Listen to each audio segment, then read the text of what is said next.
What is going on, everybody? Welcome back to week 2 of the Prime Points show here on RotoGrinders. I am Brit Devine, coming in hot from the sports betting. Basically, all my takes, except Aaron Rodgers, didn't go over his 234 yards. I don't know if he's going to have 234 yards for the rest of his career, but I guess we'll find out next year on that one. Back with Graham Barfield, back with Jake Tribbey. Graham, what's going on? Glad to be doing this show. Been digging through the Fantasy Points data tool. So many things to look at. Just a great site you guys have put together over there. But ready to dice it up for week 2.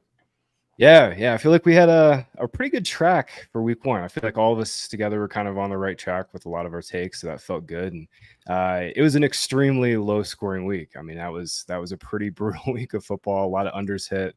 A lot of dogs hit. So, hopefully we get some more high scoring games this week. I'm excited for this week. The slate is a lot different. We were talking a little bit pre-show. It's a lot different this week than last week. So really excited for that too. Yeah. Hayden Hurst, tight end 1 is I believe that happened last week. Probably won't happen again for the rest of the season.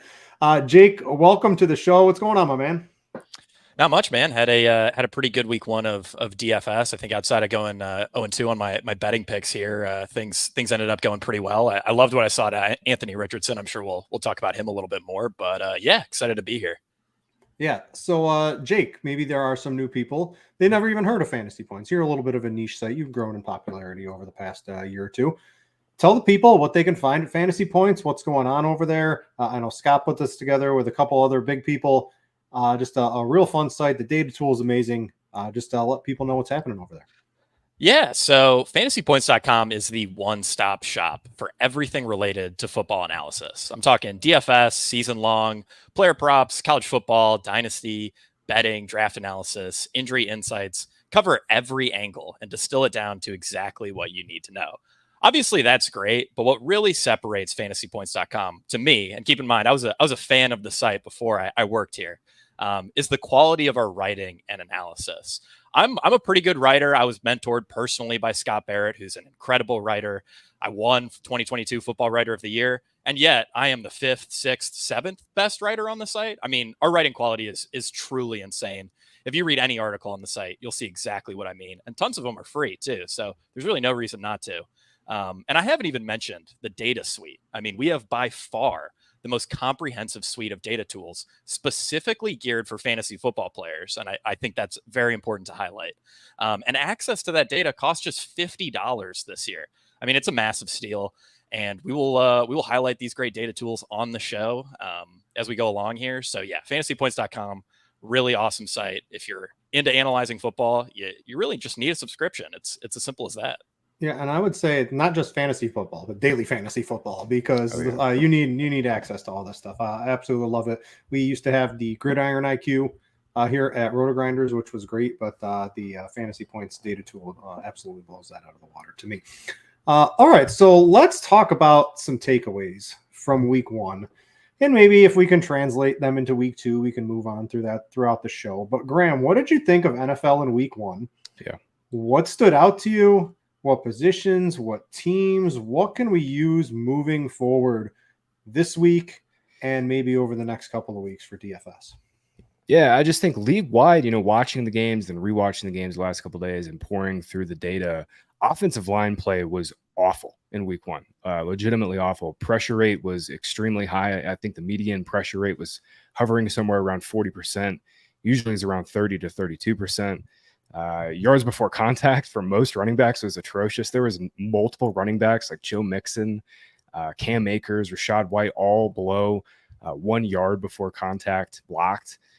Just really, really bad week for run games, really, really bad for pass protection. I think we saw a few really good run games with the Chargers. It almost matters that Rashawn Slater and Corey Linsley are back healthy for the Chargers offensive line. They absolutely shredded the Dolphins on the ground. But by and large, I think my biggest takeaway is just how behind a lot of these offensive lines are. I think it'll pick back up quickly, but just for now, I think we're seeing some defensive front dominance and some weak spots along many offensive lines along the league. Yeah, I know. I think a bunch of unders hit in week 1. Yeah. And I think I saw a thread on Twitter where when that happens, it seems like don't bet all the unders this week is basically what I'm saying. It's very unlikely to happen again because this was the first game. They didn't really play too much preseason. So the offenses will adjust a little bit and maybe the scoring does go up a little bit. That's sort of a takeaway. I have that from a betting standpoint. Jake, do you have any specific thoughts on that? Anything stand out to you specifically that you want to talk about? I mean, I think you guys nailed it in terms of the scoring stuff. I mean, for me, first of all, I mean, Zay Flowers, his usage was absolutely absurd this week, and he looked great with the ball in his hands. I mean, he's going to be super popular, in these upcoming weeks for DFS. It'll be really interesting to see. I mean, I believe he had a 60% first read target share, which is just an absurd number. I doubt it'll, be that high, assuming Mark Andrews comes back, but still, he looked really good with the ball in his hands. Really love Zay Flowers. Obviously, the Rams, the usage we saw out of Puka Nacua and Kyron Williams was very surprising. But also, I mean, I just loved what I saw from the Colts. Like the run game revolved around Anthony Richardson. The team posted a positive pass rate over expectation. We saw Deion Jackson earn 18.5 expected fantasy points. He was terrible. I mean, if Zach Moss comes back, he's 4,700 in DFS on DraftKings this week. Like we'll talk about him later, but he's going to be a total smash play. But really, I mean, Deion Jackson being inefficient is just even better for Richardson because they're just going to run him so much in the red zone. I think Anthony Richardson is, a pretty has pretty good odds to finish as a top 6 fantasy quarterback this week, and I'm really excited because I took a ton of him in best ball. So yeah, we'll have a little segment on Richardson versus maybe another popular quarterback once we start talking some DFS. But yeah, Graham, you want to wrap it up? Anything else? Takeaways really stand out to you? That Zay Flowers, the first read stuff, you can get access to all of that on the fantasy points tools, but when teams are drawing up these first read plays for a rookie like Zay Flowers, I mean, this is some very important stuff you need to know to be able to use for DFS and sports. I mean, if we knew they were going to do that, right, we would have been smashing the overs all week long on that. Anything else stand out to you? I mean, just in regard to the Ravens, it was Zay Flowers at the top in terms of route share. He was around 85 to 86%. And then OBJ was around 70, 75%. And then they just rotated. Isaiah Likely was a part-time player this week. He was the chalkiest of the chalk. Reason he didn't get there is because he was running around on 50% of the dropbacks. They need Mark Andrews back. I think Flowers' first read target share will go down obviously massively, but if anything, it's probably a bull case for him long term to be around 25% as the Ravens lead wide receiver. One final takeaway I had just from the Giants Cowboys game on Sunday night, it's Tony Pollard is, if you drafted him in your season long league, you got to be sitting pretty right now. And this week, it's a tough matchup against the Jets, but he's only 7,400 on DK, I believe. Yeah, 7,500 on DK.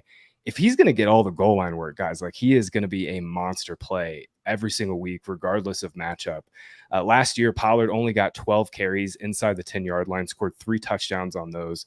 Against the Giants on Sunday night, he got 5 carries inside the 10, scored 2 touchdowns. Last year, Zeke was 3rd among all running backs and inside the 10 carries with 26. I mean, even if Pollard gets to 20 to 25 this year, I mean, his upside weekly is crazy good, especially with this Cowboys defense being amazing. I mean, they're going to keep him in so many games, keep Pollard involved in a lot of games, a lot of good game scripts this year. So I'm going to be heavy on Tony Pollard. And I think this week will probably be a week where not many people will be super heavy on him against this tough Jets front. But I think Pollard projects really, really well as a value early in the week here. Yeah, with no Aaron Rodgers, I mean, there's got to be an extra touchdown baked into the Cowboys offense this week because of turnover expectations. 9.5 now, I think. Got blown up, man. I mean, they're 9.5 point favorites now. Yeah, so that's to be expected. But there's a couple takeaways from Graham and Jake about week 1. We'll try to continue this segment throughout the season and see if there's anything else we can sort of dive into and figure out what we can use for both DFS and sports betting. But I want to go to our stand segment. We're going to be doing this as well, where we sort of take a stand every single week on a team, a game, something like that. Mine last week was I thought there was a total that was way too low given the defenses that these offenses were playing. That was the Packers-Bears. I think the Packers almost hit the 43 total themselves. They're still scoring points. My take this week, we'll get to it in the sports betting segment, is I have there's a team out there that's a home underdog, And I don't know why. They should certainly be the favorite in my opinion. So we'll talk about that in just a minute. Graham, going to you. What's your stand for the week? Yeah, I'm going to be double stacking an LA quarterback. And I think this quarterback is probably going to be pretty popular. Great matchup. We'll talk about it a little bit in the DFS segment, but both his receivers are cheap enough, project extremely well, especially given their price range. We'll talk about it a little bit later. I'm excited for that. All right. Jake, close us out with the stands. Yeah, I am. I'm buying low on one of these New York offenses, and it is definitely the offense you think it is. But we will talk. Can't about be that the Jets. It's not the Jets. I mean, Breece Hall, man. What? I mean, it could be the If only he could Mets. play quarterback. It could be the Mets. I mean, come on. It could be the Mets. Too late for that. Too late for that. Okay. That's It's all also right. too late for the Yankees, too. So. All right. So with that out of the way, I want to tell you about our friends over at Ticketmaster. More memories are made when you're there for live NFL action. And when you need tickets, Ticketmaster's got you covered. As the official marketplace of the NFL, Ticketmaster gives you more ways to find your perfect seat. Their interactive seat maps give you a 360-degree preview of your section to make sure you have the best view of those pivotal plays. And if your plans change, Ticketmaster gives you more flexibility to sell or transfer your tickets. Plus, mobile tickets make getting in on game day a breeze, and you can even customize your Ticketmaster app to rep your team's colors. Find your tickets today at Ticketmaster.com/NFL. All right, let's talk some DFS, right? It's Tuesday.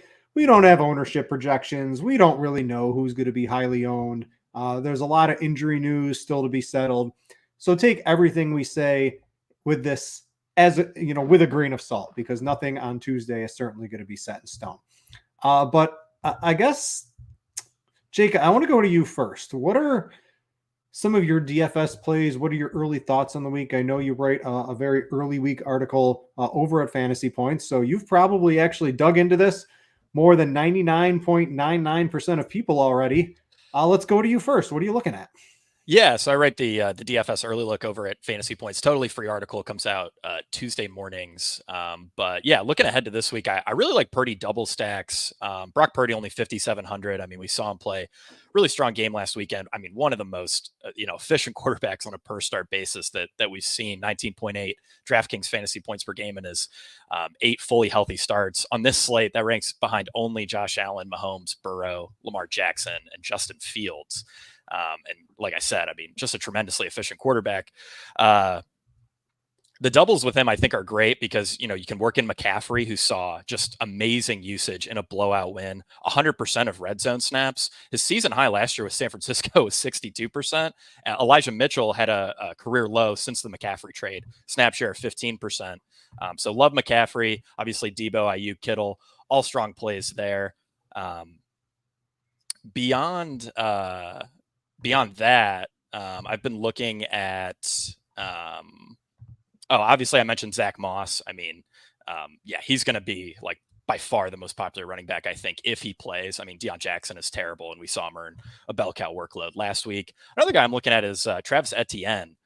He posted by far the best route share of his career at 83% in week 1. His previous high was 58%, and his 5 receptions in week 1 were his most since the 2020 college football playoff. And in a game, playing the Chiefs as underdogs, things could get away from Jacksonville here. I really like Etienne as like a run back if you are stacking Mahomes. A game stack that I'm really going to be heavy on. I think most people will be looking at Kansas City, Jacksonville. That is the highest total of the slate. I've been looking at Seattle, Detroit. I mean, obviously we saw this game shoot out last year. Jared Goff and Amon-Ra at home are just absolute monsters. So I think that's going to be a game that, I'm going to be all over. That'll probably be my highest owned game this week. But again, it's Tuesday. So, take that with a grain of salt. Yeah, Jake, I want to ask you because we wanted to talk about this with Patrick Mahomes.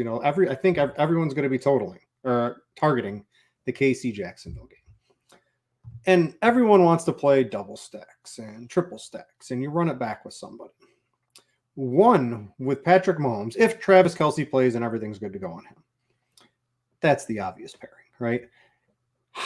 I feel personally, if you get the 1 or 2 other pieces of the 7 or 8 players on Kansas City that could have a good game, you're obviously going to be doing well in a tournament, but you have to burn so many lineups, in my opinion, with this. If you're trying to double stack, obviously the Mahomes Kelsey makes a lot of sense. Is there anything we can take away from that Kansas City offense week 1 without Travis Kelsey that we can put into a game where Travis Kelsey plays, that we could figure out anything for DFS? It seems almost impossible to figure out what this Kansas City offense is going to look like outside of those two pieces this year. Yeah, I'm having a really hard time deciphering things. I mean, both Rashee Rice and Kadarius Toney saw really good target volume relative to their route share, but they also both only ran like 11 or 12 routes each. Sky Moore was out there a lot, didn't see many targets. It's just really tough to decipher. I think, beyond Mahomes and Kelsey, I'm probably looking at MVS, as gross as it is. And, after that, mostly the Jacksonville side of that game. It is really tough. At the same time, though, I think if you do want to stack that game, it makes a lot of sense to fire, like 150 sets and MME. So that way you can, cover a lot of these ancillary options for Kansas City.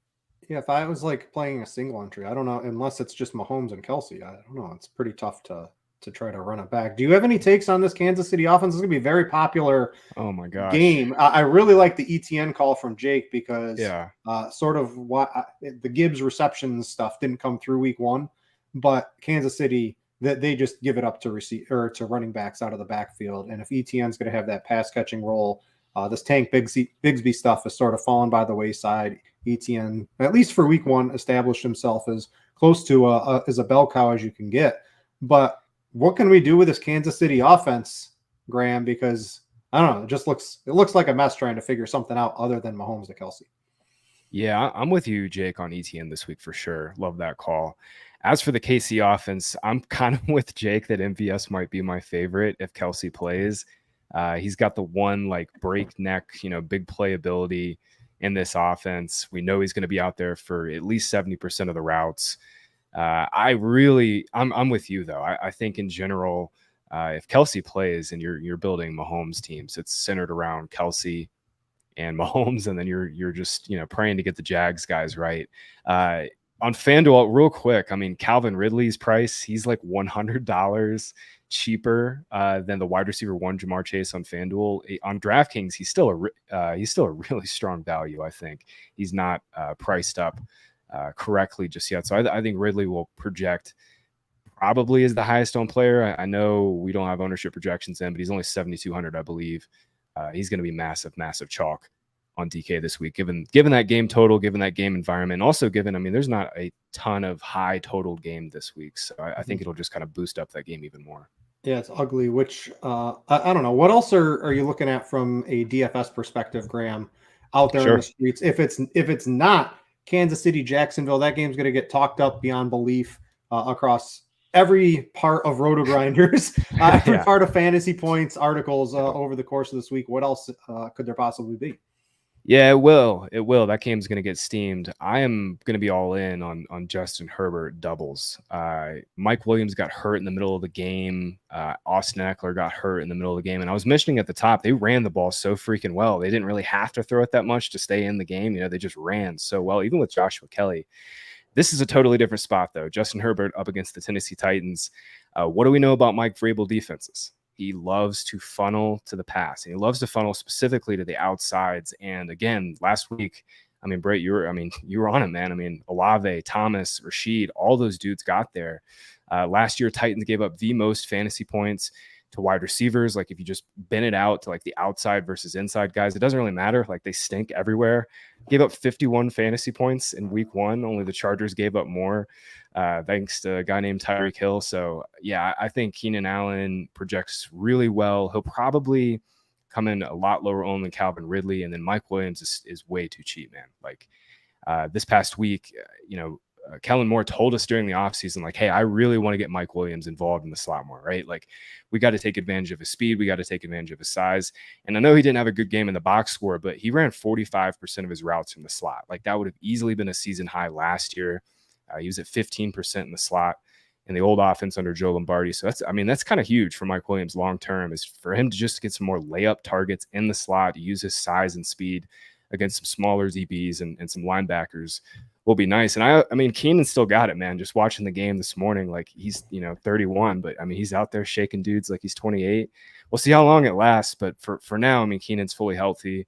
I think Justin Herbert is going to go off in this game. My big question then becomes is like who to play on the Titans, because Ryan Tannehill was so bad last week, just forcing jump ball after jump ball to DeAndre Hopkins. So I kind of like Chig Okonkwo as a bring back early in the week, but by and large, I mean the Titans might fold in this spot. If anything, I might bet Chargers here. So if Austin Eckler's out, is Josh Kelly this week's Jamal Williams? It's the same team. Yeah. Are we all gonna hold hands and play the same guy against the Titans run defense for a second week in a row? He was going to project similarly. I think so. Yeah, I would assume like Jamal Williams only came in around 15-20%. I would assume Josh Kelly would be significantly higher around this week, because he doesn't have the reputation of being terrible like Jamal Williams does. Williams did score a lot of touchdowns, but we all know those are can be a lot of variance year to year in touchdown scoring. A couple of things I want to talk about. Anthony Richardson. I mean, I don't know. I would have, if I was doing DraftKings pricing, I know they don't make huge adjustments. They let it take a couple of weeks, but I would have vaulted him directly into the 7K tier of quarterbacks with his rushing ability. He's just 6,300.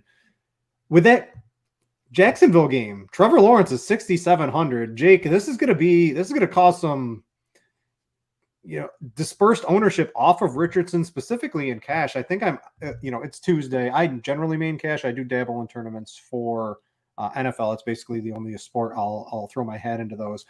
But I don't know. Richardson looks pretty good at 6,300 as a quarterback. Would you take him over, a more established quarterback in the game of the week, Trevor Lawrence? Yeah, no, I mean, I love Richardson. I think he's the clear top quarterback play of the week, especially in cash. Like, you need that rushing floor. And he's such a good athlete. And, with the 6 design rush attempts, led all quarterbacks this past week. He's a tremendous talent. And I think, the best is yet to come for Richardson.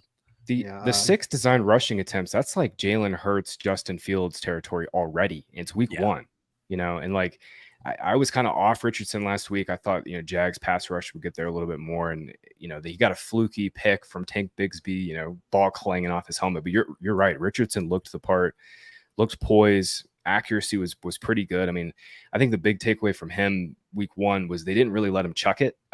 Only 2 throws of 20 plus yards downfield. We want to obviously see that come up. Hopefully it comes up this week with the Texans. This game has like sneaky, like, kind of bad shootout appeal. Like there's probably going to be a couple turnovers, but man, this game could get to 50. You just stole. So I haven't written up the over yet on scores and odds, but I'm debating it because this is the sneaky stack. It's under 40. Oh, it's 40, it's like 39 or 40. And it's 40 even. This to me is the stack because it was a very concentrated route tree in week 1. And whatever happens in week 1, we do like to react to it. But I don't know. It seems like it's going to, like these offenses are going to do the same thing again, right? It's going to be Michael Pittman. It's going to be, I think Zach Moss will be a pretty good play. You can run that back. It was all Robert Woods. It was all Nico Collins, right? Very concentrated offense in the passing game. So this looks like a really intriguing stack from both sides. It's reasonably cheap. We don't have the mega wide receivers. We don't have Tyreek Hill. We don't have Justin Jefferson this week. Chase disappointed a little bit. We'll see how high his ownership gets.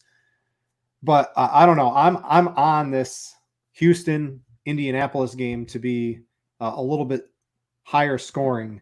And if that is, these guys look pretty good in DFS. A couple other wide receivers I'm on. I really like Amon-Ra St. Brown, maybe more from a cash perspective than a tournament. He did average 21.5 DraftKings points per game last year at home. And that is also where Jared Goff excelled. And they're going up against the Seattle last year, right? No one wanted to play pass catchers against Seattle. And then the Rams go out there and dice them up. So we'll have to see what happens in there. But Amon-Ra has been too good, dating back all the way to last season. And I think he looks very, very juicy at that 7,800. I like Ridley. I like Allen. I don't know. Do we need to? Last week, we're all clamoring for the 3K wide receivers, and we all generally missed on which 3K wide receiver was the one that we needed. Now they're all like 5K wide receivers. do we need a 5K wide receiver this week? Or can we just, if we get Kelly and we have Zach Moss, and I think we all agree Moss is a little bit better than Deion Jackson, so he'll project quite a bit better, and he should be the guy if he's back this week. A trio of Allen, Amon-Ra, Calvin Ridley, I mean, that looks pretty juicy if you can make it. Last week, you were able to jam in 3 of the top wide receivers. You can still do that this week, I think. That's where I'm leaning to start the week. It's Tuesday. Who knows what really happens? But those are a couple of my DFS thoughts right now. Oh, and one, I know the blitz for Mr. Derek Carty was really high on Tampa Bay last week. They're playing the Bears. It's Tampa Bay stacks. Let's get some Baker Mayfield shipping $1 million. Mike Evans, Chris Godwin, and Kate Otten basically was almost like an every snap player. You can make some really fun teams. White, I believe he showed up on the Bell Cow report, or one of. There's so many different reports on the Fantasy Points data suite that he looks like he could have a little bit higher performance than what he posted in week 1. So a lot of fun ways to make. If you sort by snap share, I think he was like RB5 on the week. Yeah, he's way up there. Yeah, that's where it was. Yeah. ETN usage is nice too, man. I mean, good Lord. That'd be I think it was the 4th highest of his career. Tank Bigsby, bro, man, he's going to come in and steal all the work from him. That's definitely I think people have pointed this out before. If Tank had a different name, like he probably wouldn't have got near as much hype. Like his name was just like John Bigsby, like he would not have gotten near as much hype. Who'd they draft? Real quick, if we have a second, Jake brought up Purdy double stacks, and that was like almost my stand. I almost made that my stand this week. I love that call because you're kind of mentioning there's probably not going to be a ton of need for 5K receivers this week, especially because the top is so good. But Debo and Ayuk are still too cheap. Playing the Rams, like I love that call. And Purdy has just been like a walking, 250 and 2 line. If the Rams do push them a little bit and force them to throw a little bit, I think there's some underrated upside with Purdy. So Jake, what do you think of Purdy? Is he good, or is he good because he has Debo Samuel, Brandon Ayuk, George Kittle, and Christian McCaffrey? It's probably a combination of both. Like he's definitely better than like Nick Mullins. I don't think he's like some world-beating quarterback or anything like that. But no, yeah, I mean he's just in a great position. And the other nice thing about Purdy is like because he like isn't really perceived as a rushing quarterback, like he never carries any ownership. He'll probably be a little more popular this week because he projects very well. But last week he was 1%, which was just like in big tournaments, which was just ridiculous. He'll probably be 3, 4, 5% this week. But even then, I mean, no one's going to want to double stack him. Like for whatever reason, I think people perceive these San Francisco double stacks as being kind of gross when in reality they're super juicy. Yeah, and Purdy can play, man. Dude, his pocket awareness is good. Like they blitzed him a ton, and he stood in there. He hangs in the pocket. I mean, he doesn't have a live arm. It's not like he's got the best arm talent in the NFL. It's not like he's going to be pushing wow throws to the boundaries. But I mean, he processes well. He hangs in the pocket. He delivers quick and accurate balls over the middle. And with this offense, like that's all you really need, man. Is just like be within rhythm and timing. Put it in the right spot, and these guys will run after the catch. We saw that time and time again this week against a good defense, too. Now they play a really, really bad defense. So we're doing Purdy double stacks. We'll throw in Keenan Allen from Graham. We'll do, Mike Evans, maybe a Zach Moss. Sound good? We're getting there? Oh, yeah. We're getting there. That's $1 million lineup. Yeah, we'll throw something together. All right. If you like that, I was showing Lineup HQ during all that for those watching on YouTube. If you like Lineup HQ, NFL's here, and we're more ready than ever. Our team of experts and suite of tools. You can let RotoGrinders handle all the legwork so you can work less and win more this NFL season. You can get access to everything we have to offer at a special discount available only to those without a current RotoGrinders subscription. So if you don't have anything and you want to check it out, you can get $50 off, a limited time price for the season of $375. You get Lineup HQ, all the articles, and everything else we have to offer here at RotoGrinders. All right, let's get to my personal favorite part of the show. Well, I love sports betting. I love DFS. But, guys, let's get into the data tools here at Fantasy Points. I guess, Jake, I'm going to start with you with the bell cow report because we're going to need running backs that touch the ball a lot, that get a lot of fantasy points, that can turn their expected fantasy points. I don't want Deion Jackson in his 18.5 expected fantasy points when he gets 5.8, right? I want Austin Eckler when he's expected to get 23 and he scores 29. That's what I'm looking for. What can we figure out? I'm looking at the bell cow report right now. What's on here? What can we use for week 2? Yeah. So, we default our sort by expected fantasy points, which is, I think clearly the most important stat for running backs. What really stood out to me here, I mean, obviously, Tyler Algier really hurting Bijan Robinson's usage, finishing 9th in expected fantasy points. But the big surprise to me was Javonte Williams, who actually tied with Algier. I did not expect Javonte Williams to see this big of a workload in week 1. I think that bodes very well for his future fantasy prospects. It does concern me a little bit coming off the big knee injury that they're feeding him so much. But at the same time, I mean, if you drafted him, you're sitting pretty. And then if we sort by snap share, I mean, we already discussed guys like Rachaad White, James Conner, obviously didn't perform very well, but snaps are extremely important to, running backs producing. And, those guys as late round volume based picks do seem to be, overall correct process. At the same time, though, if they continue to underperform, there would be a bit of a risk that they could get benched. But we can also filter to just inside the 20. So if you go to the advanced filters on the left, and then under play filters and then yards to goal, I think it's to the left column. Yeah, there you go. Inside the 20. Then we will see usage and snap shares from just the red zone, which is super helpful. So I had a tweet earlier today that Christian McCaffrey and Rachaad White were the only 2 players who saw 100% of their team's red zone snaps. Obviously super valuable for their respective roles. I thought Raheem Mostert's usage was also pretty surprisingly good. He actually led all running backs in snaps from either out wide or in the slot. Plus he had the great red zone usage. And then, Kyron Williams, I mean, talk about the surprise of the week. Everyone thought Cam Akers rushing prop was high 70s, low 80s. And then Kyron Williams comes in and absorbs all the usage. I mean, and you can figure all this stuff out in the bell cow report. I mean, it tells you everything you need to know. For those running waivers, Kyron Williams or Joshua Kelly as your RB1 ad. Which one? Yeah. I'm going Kyron. I got Kyron as the top one. Me too. I go Kyron Cam, there. I've been a Cam Akers stan for a long time. Florida State boy. I loved him yards created, but man, he Achilles tears are no joke. Very, very few running backs can come back from him. And, I think the Kyron usage might be an indictment on just that, But yeah, bell cow report is probably the single most valuable tool for running backs on the internet. And those filters on the left-hand side, I mean, between filtering, between yards to goal, filtering by quarter, filtering by down and distance. You can see, which backs are playing on long down and distance. That's something like Joe Mixon has never actually done well. But seriously, bell cow report is I mean, I spent probably 4 hours in there this morning just updating my notes and getting my articles ready.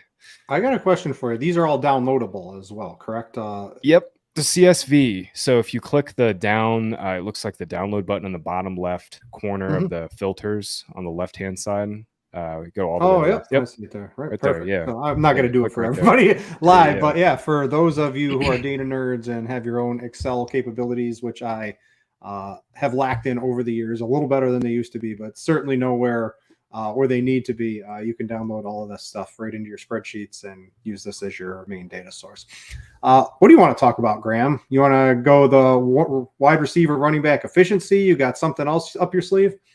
Yeah, let's do that. We'll do that. And we'll look at some efficiency for receivers. Tyreek Hill, I mean, we'll pop at the top here when we get there.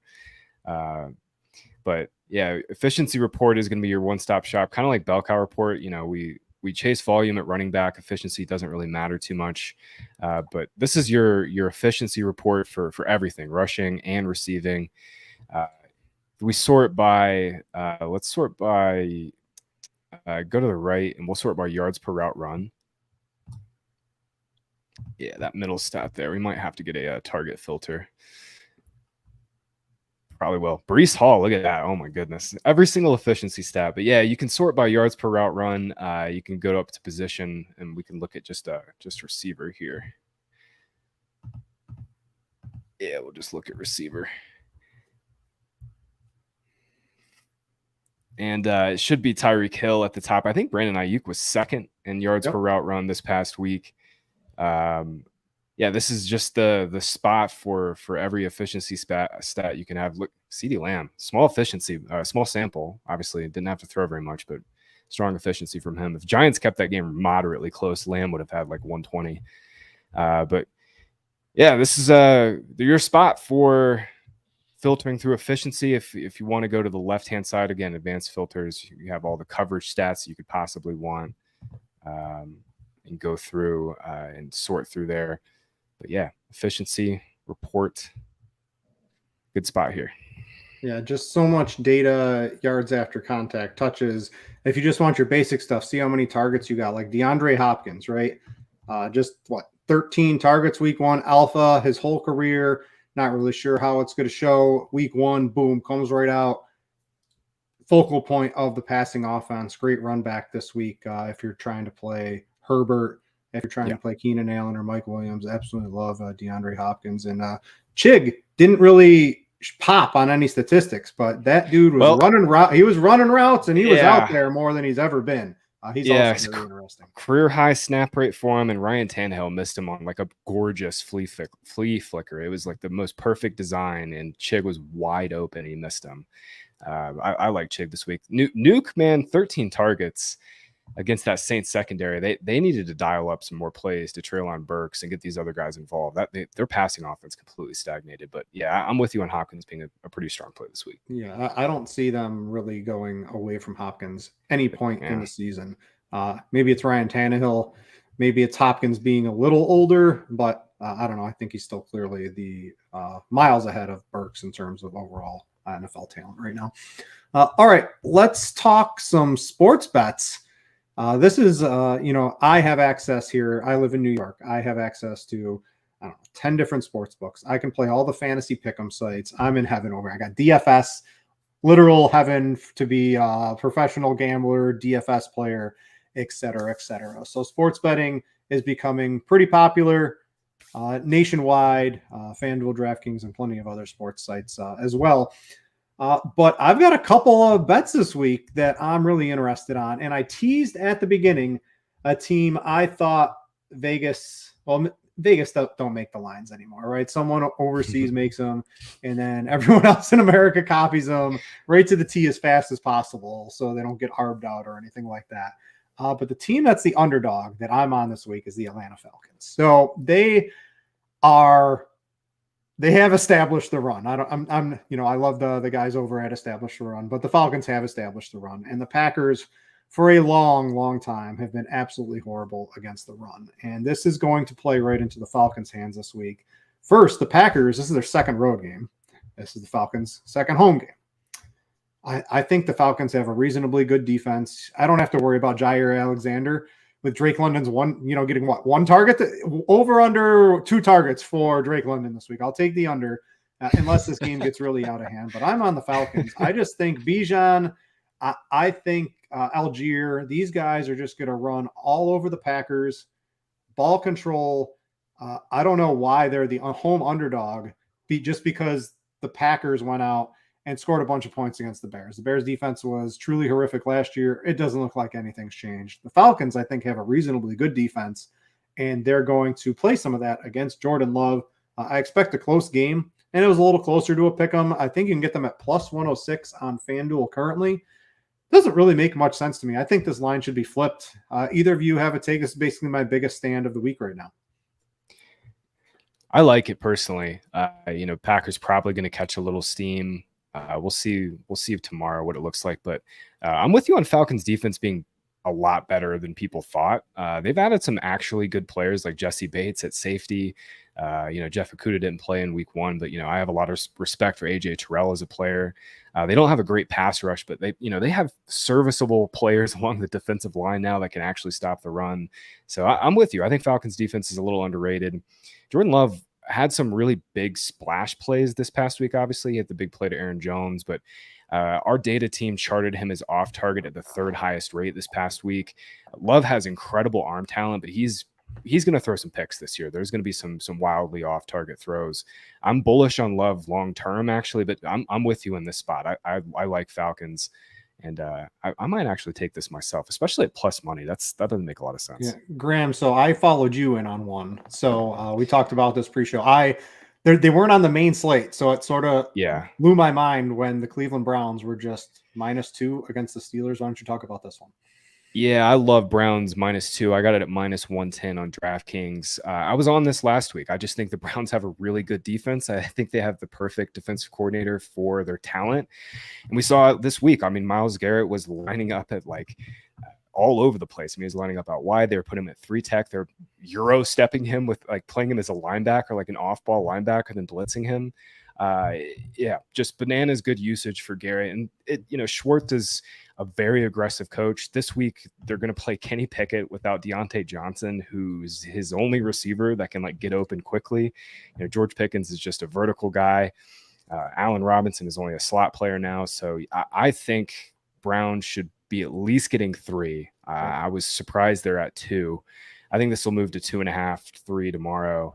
And I'm getting it on it now, but it's really just more about Browns defense. I have a lot. I think this is a defense to be bullish on, and I think they're going to be completely they're going to completely outman the Steelers offense in this Browns game. offense also much better than the Steelers offense. So yeah, that's the other thing. Talent mismatch. Yeah, Watson missed throws. He grounded a couple throws that were open, but by and large they moved the ball well. Chubb looked great. Run game looked great. Watson was getting a couple design carries. So. Yeah, I'm still there's a couple twos out there. DK, Bet Rivers. I think that's Unibet. So yeah, hop on that too. Jake, I'm on the Giants as well. Why don't you talk about them? We'll get both of your bets. We'll circle around. We'll get all these bets out of the way right now. All right, yeah. So the Giants obviously got blown out by Dallas, totally embarrassed. But I think this line against Arizona is a pretty big overreaction. I think it was 4 this morning, and it's out to 5.5 pretty much everywhere. I think it closes closer to 6, 6.5. Arizona, I mean, come on, they're a disaster. New York is not going to look that bad in future weeks. The difference between Dallas's pass rush and Arizona's pass rush is absolutely massive. So I want New York -5.5 against Arizona. That's -110 pretty much everywhere. And then my other pick is the Chargers -3. You can get that at -110 over at Caesars at the Titans. I thought the Chargers offense looked pretty dang good last week. Obviously, efficient on the ground. The Titans are a tough rushing matchup, but one thing the Titans are really terrible at is defending the pass, especially deep. And we know Justin Herbert has an absolute cannon. Keenan Allen, looked really good. He was the only Chargers player with multiple targets of 20+ yards. I think they're going to feed him deep. I could see Los Angeles winning this game by multiple scores, especially given, the Tennessee offense looked pretty bad. Hopkins was not generating much separation. Tannehill looked really rough last week. Love the Chargers -3. I feel it just seems like these lines are very off from what we would expect for a lot of these games this week. Graham, That's what I've sort of come into from my analysis. Another game I was on, I'm on the Dolphins at -2. I couldn't believe this. I saw the Dolphins are a legit Super Bowl team, and the Patriots are not. And I don't understand. It's the second. So this is sort of why it's the opposite of why I like the Falcons. The Falcons had the second home game, the Packers second road game. This is so the Patriots have that advantage this week. The Dolphins second road game, Patriots second home game.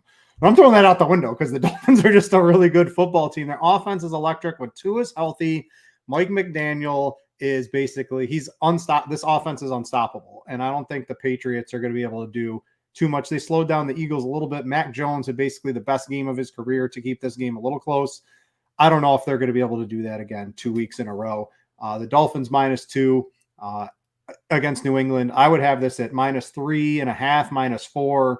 It's sitting at 2 basically on FanDuel right now. It's 2.5 everywhere else. One of my favorite ones. And then the other one I want to put in for the show this week, we're going to go with the old Wong teaser. Everyone loves the Wong teaser. We're going to do the chalk teaser of the week. We're going to take the Eagles. We're going to take the 49ers in a 6-point teaser across the 7 and the 3 on both of them.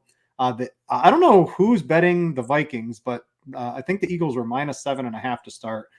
DraftKings had them at 6.5, so it's actually crossed the 7 already at one book. I don't know if that's going to follow. I don't know if Kenny Gainwell news is what's moving the line, but I'm firmly on the Eagles. They are light years better than the Vikings, who were extremely fraudulent last year.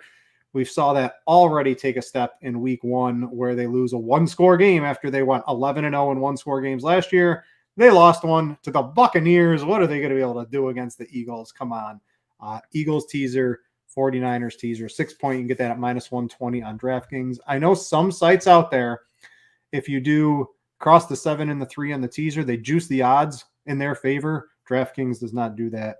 Play your teasers on DraftKings. Graham, let's close out. What else is the final bet of the week you want to get down here?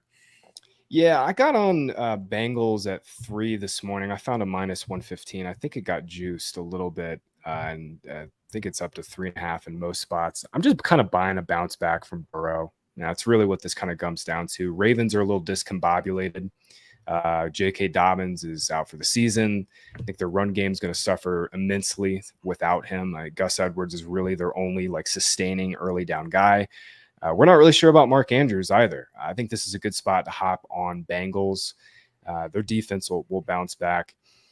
This will be, I think, a low-scoring game. So if you want to parlay and play Bengals in the under, I think that makes some sense for this spot. 46.5 looks a little high, given how bad these two offenses were in week 1. By and large, Britt, I'm with you, though. I think we're going to see a lot better scoring this week. We'll see everything normalize a little more. But this game did stuck out as one that did look a little high to me. All right. So there were some sports bets for some of you who can't or who aren't lucky enough to live in a sports betting state. We have the fantasy pick'em sites, Prize Picks, Underdog. There's a couple others out there as well. So I've dialed up a 5 pick. Real quick on Prize Picks on Underdog, I tend to play the 5 picks. They are the best long-term odds.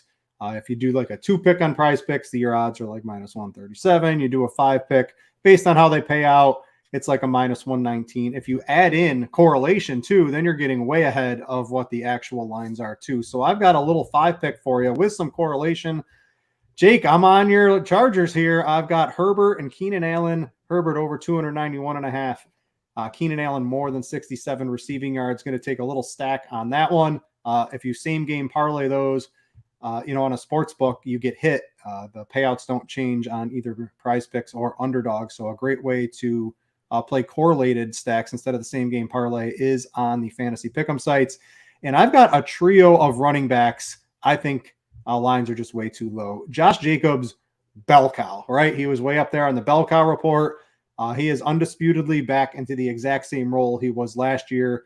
I don't care that it's against Buffalo, that the game script might not go his way. Buffalo looked absolutely horrible. I think some of that was the Jets defense.